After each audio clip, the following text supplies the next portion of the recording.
Hi hello வணக்கம் and welcome to கதம்பம். இன்னைக்கு கதம்பம்ல நம்ம ஒரு குக்கிங் ரெசிபி வீடியோ தான் பார்க்க போகிறோம். இன்னைக்கு என்னம்மா பண்ண போகிறோம்? இன்னைக்கு குழந்தைங்களுக்கு பிடிச்ச மாதிரி சிம்பிளாக கேப்சிகம் போட்டு சிக்கன் பால்ஸ் பண்ண போகிறோம். அண்ட் அது மட்டும் இல்லாமல் இப்போ இந்த குவாரண்டைனில் வீட்லேயே இருக்கிறதுனால குழந்தைங்க தான் நிறைய ஸ்நாக்ஸ், அதுவும் நம்ம ரெகுலராக செஞ்சு கொடுத்தோனாலும் அவங்களுக்கு அது பிடிக்க மாட்டேங்குது. டிஃப்ரெண்ட்டாக ஸ்நாக்ஸ் கேட்குறாங்க. ஓகே, இப்போ நம்ம இன்னைக்கு சிக்கனில் பண்ண போகிறோம். ஸோ வெஜிடேரியன்ஸ் வந்து சிக்கனுக்கு பதிலாக அதில் வேறு என்ன போட்டுக்கலாம்? பொட்டேட்டோ போட்டுக்கலாம். பொட்டேட்டோ. ஓகே, ஸோ நாங்கள் இன்னைக்கு பண்ண போகிற டிஷ் வந்து சிக்கன் கேப்சிகம் பால்ஸ். இதில் வந்து நீங்கள் வெஜிடேரியனாக இருந்தீங்கன்னா சிக்கனுக்கு பதிலாக நீங்கள் பொட்டேட்டோ ஆட் பண்ணிக்கலாம். சீஸ் போட்டுக்கலாம். ஓகே, சீஸ் கூட சேர்த்து ஆப்ஷனாக சொல்கிறாங்க. இப்போ நம்ம குக்கிங் வீடியோக்கு போகிறதுக்கு முன்னாடி ப்ளீஸ் சேனலை சப்ஸ்கிரைப் பண்ணுங்கள். உங்களுக்கு பிடிச்சிருந்ததுன்னா ஹிட் த லைக் பட்டன். நாங்கள் ஒரு பெல் ஐக்கான் இருக்கும், அதையும் ப்ரெஸ் பண்ணிங்கன்னா உங்களுக்கு நோட்டிஃபிகேஷன்ஸ் வரும். அது மட்டும் இல்லாமல் இந்த சேனலை உங்கள் ஃப்ரெண்ட்ஸ் அண்ட் ஃபேமிலி கூட ஷேர் பண்ணுங்கள். ஸோ இப்போ நம்ம குக்கிங் வீடியோக்குள்ளே போகலாம். சிக்கன் கேப்சிகம் பால்ஸ்க்கு தேவையான பொருட்கள் என்னன்னு பார்க்க போகிறோம். Soft onion, finally soft capsicum, அதுக்கப்புறம் சிக்கன் வந்து பாயில் பண்ணி வச்சு, நீங்கள் மின்ஸ் சிக்கன் வாங்கிட்டு பாயில் பண்ணாலும் ஓகே, பட் ஸ்டில் அது கொஞ்சம் பெருசாகவே இருக்கும் பீசஸ். ஸோ இந்த மாதிரி சிக்கனை வந்து நல்லா பாயில் பண்ணிவிட்டு, பாயில் பண்ண சிக்கனை நம்ம வந்து மிக்சியில் ஒரு 2 பல்ஸ் ஓட்டி வச்சுருக்கோம். ஓகேங்களா? ஸோ இந்த மாதிரி சிக்கன் கிரைண்ட் பண்ணி வச்சுக்கணும். அதுக்கப்புறம் கிரேட்டட் கார்லிக் இது மாதிரி கிரேட் பண்ணி வச்சுக்கிறோம்.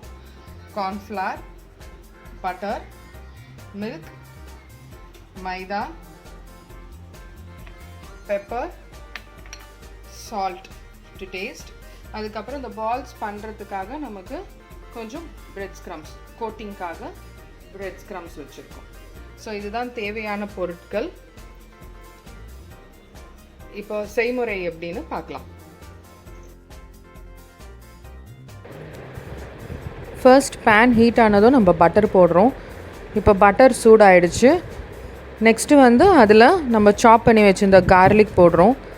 கார்லிக் கொஞ்சம் நல்லா சாட்டே ஆனதுமே இப்போ அதில் நெக்ஸ்ட்டு வந்து நம்ம சாப்ட் ஆனியன்ஸ் ஆட் பண்ண போகிறோம்.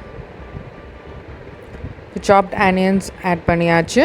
நெக்ஸ்ட்டு வந்து ஆனியன்ஸும் நல்லா சாட்டே பண்ணுறோம். இப்போ ஆனியன்ஸ் வந்து ரொம்ப டீப் ஃப்ரை ஆக வேணாம், பட் அந்த கிளாஸ் எஃபெக்ட் வரும் இல்லைங்களா, அது வரைக்கும் கொஞ்சம் நல்லா சாட்டே பண்ணிக்கலாம். இப்போ அதுக்கு மேலே வந்து சாப்ட் கேப்சிகம் போடுறோம். கேப்சிகம் ரொம்ப ஓவர் குக் ஆக வேணாம், அப்போ தான் அந்த பால்ஸில் நம்ம சாப்பிடும் போது கொஞ்சம் க்ரன்ச்சியாக நல்லா டேஸ்ட்டாக இருக்கும். இப்போ வந்து அந்த நம்ம பாயில் பண்ணி கொஞ்சம் ஒரு மின்ஸ் பண்ணி வச்சுருந்தோம் இல்லைங்களா, அந்த சிக்கன் நம்ம ஆட் பண்ணிட்டோம். இப்போ மூணுமே நல்லா நம்ம வந்து வதக்கிட்டோம். சாட்டே ஆனதுமே நெக்ஸ்ட்டு நம்ம சால்ட் அண்ட் பெப்பர் ஆட் பண்ணுறோம்.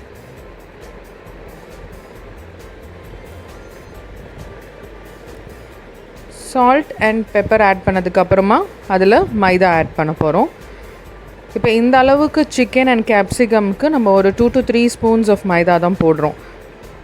யூஸ்வலி இந்த ஒயிட் சாஸ் பார்த்திங்கன்னா ஃபர்ஸ்டே மெனக்கெட்டு ஒயிட் சாஸ் செஞ்சுட்டு அதுக்கப்புறம் ஆட் பண்ணுவாங்க. பட் நம்ம இது டியூ கோர்ஸ்லேயே பண்ணிக்கலாம். இப்போ இது கூட வந்து மில்க் ஆட் பண்ணுறோம். மில்க் வந்து நம்ம கொஞ்சமாக ஆட் பண்ணி கலந்து விட்டுக்கலாம்.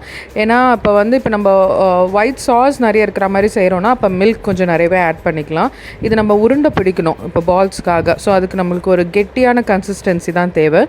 அதனால் அந்த மைதா அண்ட் இந்த ஓவரால் மிக்சரை வந்து கொஞ்சம் அப்படியே நல்லா கோட் பண்ணுறதுக்காக அந்த மில்க் நம்ம ஆட் பண்ணுறோம். ஸோ இந்த மாதிரி ஒரு கெட்டியான கன்சிஸ்டன்சி தான் நமக்கு தேவை. ஸோ இந்த அளவுக்கு வர வரைக்கும் நம்ம வந்து அந்த அளவுக்கான மில்க் ஊற்றிட்டு எல்லாத்தையுமே மொத்தமாக கலந்து விட்டுக்கிறோம். இப்போ எல்லாம் வந்து நம்ம பால்ஸ் பண்ணியாச்சு.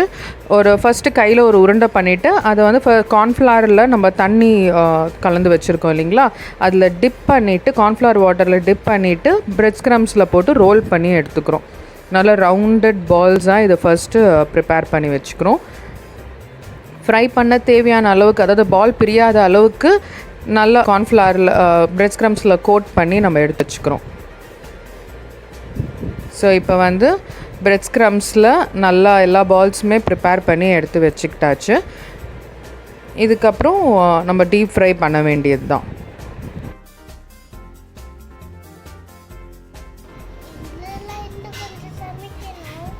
சமைக்கணுமா? யார் சமைப்பா? எண்ணெய் சூடானதுமே நம்ம வந்து ஷாலோ ஃப்ரை பண்ணுறோம். ரொம்ப டீப் ஃப்ரை பண்ணினோன்னாக்கா நிறைய எண்ணெய் இழுத்துக்கும். ஸோ கொஞ்சமாக நம்ம ஷாலோ ஃப்ரை தான் பண்ண போகிறோம்.